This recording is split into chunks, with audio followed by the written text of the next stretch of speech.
Hello, it's Living Natural Mama here, EJ, and I use doTERRA essential oils to control my health, my emotions, and getting toxins out of my home. Wow, BOGO month was so much fun, but now it's time to continue on to loving your home. This love month, the last week of love month, I wasn't able to do how I love doTERRA, but don't worry, I got that covered in a couple weeks.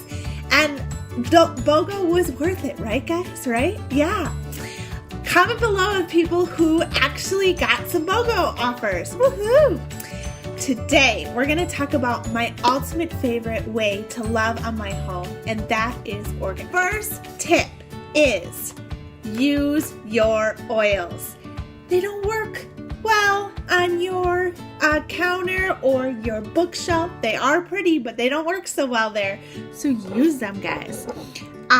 The oil of choice that I use when I'm trying to get super motivated is 2 rosemary, 2 wild orange, 2 clary sage, 2 peppermint, or actually 1 peppermint, and then I also use Motivate topically. So I put it right on the chest, right on the arms, and this is probably my favorite out of the emotional scents. The emotional oils, this is my favorite scent. So I use this a lot as perfume too. All right, number 2 tip is take time to plan. Obvious, right? But not so obvious. Just because it's common sense doesn't mean people actually do it. Make sure you are taking some time to actually schedule and plan out your week, month, or year, depending on what works best for you. Tip number 3 is find out what works for you. It seems kind of simple too, but a lot of people don't do this. Personally, I like to get the fancy notebooks, planners with the stickers and the fancy pens, and I like to take some time on Fridays and just plan away. Put some good music on, put the diffuser on, get a good glass of water or drink of choice, and I plan that way.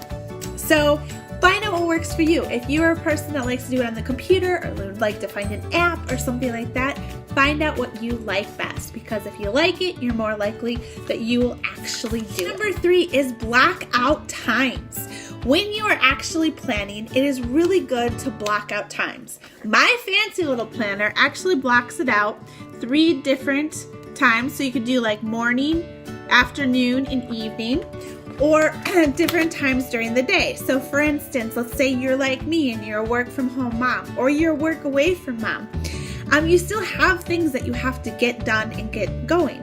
So let's say between 5 a.m. till the kids wake up is your mommy time, your love on yourself time, you know, all those examples that I gave you at the beginning of the month on how to love yourself. Reading, drinking water, exercise, that time I block out in the morning. Then when the kids wake up, that time is kid time. I don't try to get any of my stuff done. Let's be honest, I just can't. I don't try to get any work done because I want to be able to focus and really love on my children and read to them and play to them and that kind of thing. Then we have nap time, which is my work time. So that is when I buckle down, and both of my kids have quiet time no matter what. That is a rule that I have at my house, because that is when I have to get my work done, and I block that time off. The evening is obviously family time, and then after the kids go to bed is either I try to make it productive and do work time, but most likely that's my recreational time. So I'll do my hobbies, or I'll do watch a TV show and have a glass of wine. That is my time. So blocking off times during the day so that you can try to get that things done. And like I said, at the end of the day, I like to rest. Making sure as a busy mama, you give yourself that time to rest. Now that might be if you are super busy, it might be just an hour, or it might be a whole day, or whatever. So that is great. Tip number 5 is have themed days. That makes me not have to think about what I'm doing that day or when I need to get certain things done. There is a thing called like decision fatigue, where you actually are so exhausted with all of the decisions that you have to make throughout the whole entire week and day that you just can't even make simple decisions. So planning a certain day to do certain things kind of just cuts that out of the whole situation, and then you can go on your day and do something else. Number 6 is communicate. If you have a partner or roommates or you're living with someone, communication, even communicating with yourself, is really, really important. So I have my fancy planner that I love to use, but then my husband and I actually use a weekly white erase board that we got from Target, and my son decided to help me with planning one day, and then we have a monthly thing. So this way I have both of these on the refrigerator so that my husband can see not only what we're doing throughout the whole week, but what we're doing throughout the whole month, so we don't overextend or double book ourselves. The last thing I have, write it down. There has been many studies shown that if you write something down, you're more likely to either do it and remember it. So make sure you're writing it down. So even if you are using those apps and the computer kind of stuff, get yourself a scratch piece of paper, write it down, or write down what you're going to do for the day. And then they actually have linked to use a blue pen with white paper. Your brain remembers it better.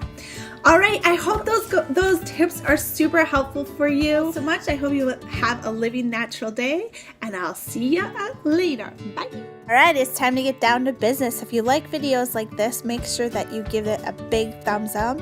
And if you're new to my channel, please make sure that you subscribe. And I hope you all have a wonderful living natural day.